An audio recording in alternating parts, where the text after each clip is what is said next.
నేను పథకాలు అందిస్తున్నాను, నేను బాలనే పరిపాలిస్తున్నాను అని చెప్పి నాయకుడు అనుకుంటే సరిపోద్దు. Leader means CM.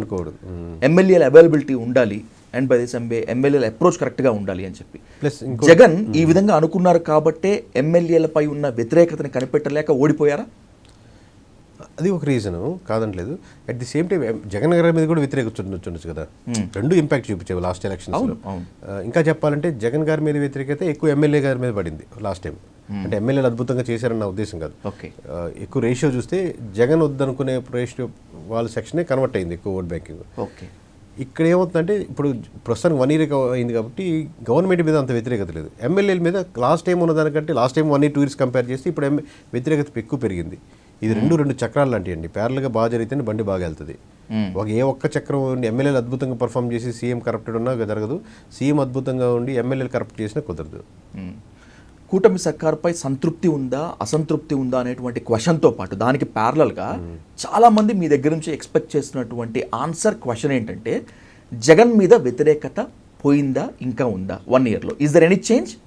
ఆబ్వియస్గా ఇప్పుడు పథకాలు తీసుకుని పథకాల మీద డిపెండ్ అయ్యి అమ్మఒడి ఇట్లాంటి మీద డిపెండ్ అయ్యే వాళ్ళ సెక్షను కొద్దిగా మిడిల్ క్లాస్ నుంచి బిలో సెక్షన్లో మటుకు కంపారిటివ్లీ పథకాలు, ఎందుకంటే day 1 నుంచి అక్కడ అప్లై అవుతున్నాయి. ఇప్పుడు ఇంకా పోస్ట్ మనీ నెక్స్ట్ మంత్ ఉన్నారు కాబట్టి అక్కడ ఇంపాక్ట్ చూపిస్తుంది. ఇర్రెస్పెక్ట్ ఆఫ్ అలైన్డ్ కాకుండా ఉండేవాళ్ళు, అంటే నేను కోర్గా ఎప్పటికీ టీడీపీకి ఎప్పటికీ వైసీపీ అనుకునే వాళ్ళు కాకుండా న్యూట్రాలిటీ ఇప్పుడు ఓట్ బ్యాంకింగ్ షిఫ్ట్ అయితే న్యూట్రల్ ఓట్ బ్యాంకింగ్స్ అటు ఇటు ఎక్కువ మారుతూ ఉంటాయి షిఫ్ట్.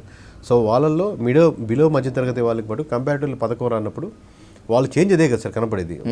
వాళ్ళ మటుకు స్లైట్లీ ఉంది. కింద కార్యకర్తల్లో కూడా ఇది ఇంకా డేంజర్ ఏంటంటే వైఎస్ఆర్సీపీకి ఉన్న మేజర్ అడ్వాంటేజ్ ఒక కార్యకర్తనే సాటిస్ఫై చేయాలి. ఇక్కడ 3 కార్యకర్తల్ని అనుసంధానం చేసుకొని జాగ్రత్తగా కలుపుకొని సర్దుబాటు చేసుకునే స్ట్రక్చర్ లేదు వీళ్ళిద్దరి మధ్య. టీడీపీకి స్ట్రక్చర్ ఉంది, జనసేన కంటే స్ట్రక్చర్ చాలా తక్కువ ఉంది, బీజేపీకి స్ట్రక్చర్లో వెరీ స్ట్రాంగ్గా ఉంటుంది. బట్ వీళ్ళు 3 అనుసంధానం చేసేది ఎవరు? మీరు టీడీపీ అయినకూడదు, వైసీపీ జనసేన అయినకూడదు, బీజేపీ అయినకూడదు. ఈ 3కి ఏదైనా సమస్య వస్తే ఆయన దగ్గరికి వెళ్ళండి, సాల్వ్ చేయండి. విజయ్ అనే వ్యక్తి ఓన్లీ సొల్యూషన్స్. కూటమి తరపున ఎవరు లేరు. టీడీపీ తరపున ఉన్నారు, జనసేన తరపున ఉన్నారు, బీజేపీ తరపున ఉన్నారు. ఇష్యూస్ వస్తే ఎవరి దగ్గరికి వెళ్ళాలి, ఎవరు సాల్వ్ చేయాలి? అతను టీడీపీ వాడు అయినకూడదు కదా. అవును, ఏదో ఒక సెక్షన్ అయితే ఉండాలి కదా, కామన్గా యాక్సెప్ట్ మేబీ అయి ఉండొచ్చు. బట్ డైరెక్ట్ కంప్లీట్ టీడీపీగా పనిచేసేవాడు అంటే మీరు నా వైపే చెప్తారు, జనసేన వైపు చెప్పరు. సో న్యూట్రల్గా ఎవరైనా ఇష్యూస్, ఇప్పుడు మనకి ఆఫీస్లో కూడా ఏదైనా ఇష్యూస్ వచ్చి ఈగో ఇష్యూస్ ఉంటే వాళ్ళకి హెచ్ఆర్ గురించి మాట్లాడుతూ ఉంటారు. అలాంటివి ఉండాలి కదా, ఒక హెచ్ఆర్ డొమైన్ ఉండాలి కదా. ఉండాలి. దాంట్లో బాగా లేదు, నెగిటివిటీ ఇంకా ఎక్కువ పెరిగిపోతుంది. సమన్వయం అనుకున్నంతగా లేదా? టీడీపీ లేదు, మంచి అదే ఆ సమన్వయమే లేదు. కానీ పైకి మాత్రం అంత అద్భుతంగా ఉంది, మేము వాళ్ళకి సహకరిస్తున్నాం వీళ్ళకి సహకరిస్తున్నాం. లేటెస్ట్ బాగానే ఉన్నారు. ఇప్పుడు మీకు చూడండి, సిబిఎన్ గారికి పవన్ కళ్యాణ్ గారికి బాగా సమన్వయం ఉంది. మీరు చెప్పినట్టు ప్రతి ఒక్క మాట మాట్లాడుకుంటున్నారు. ఏమైనా ఇష్యూస్ వచ్చినా మేము మాట్లాడుకుంటాం, కూర్చుంటాం. పార్టీలో నాకు ఇష్యూస్ వస్తున్నాయి, వాళ్ళిద్దరు బాగున్నారు. కానీ కింద లెవెల్ నుంచి రావాలి కదా, గ్రామ స్థాయి నుంచి రావాలి, క్యాడర్ నుంచి. ఎంతైనా ఈగో క్లాషెస్ ఉంటుంది కదా ఖచ్చితంగా. ఎంతైనా కదా బాగా ఎక్కువే ఉంది.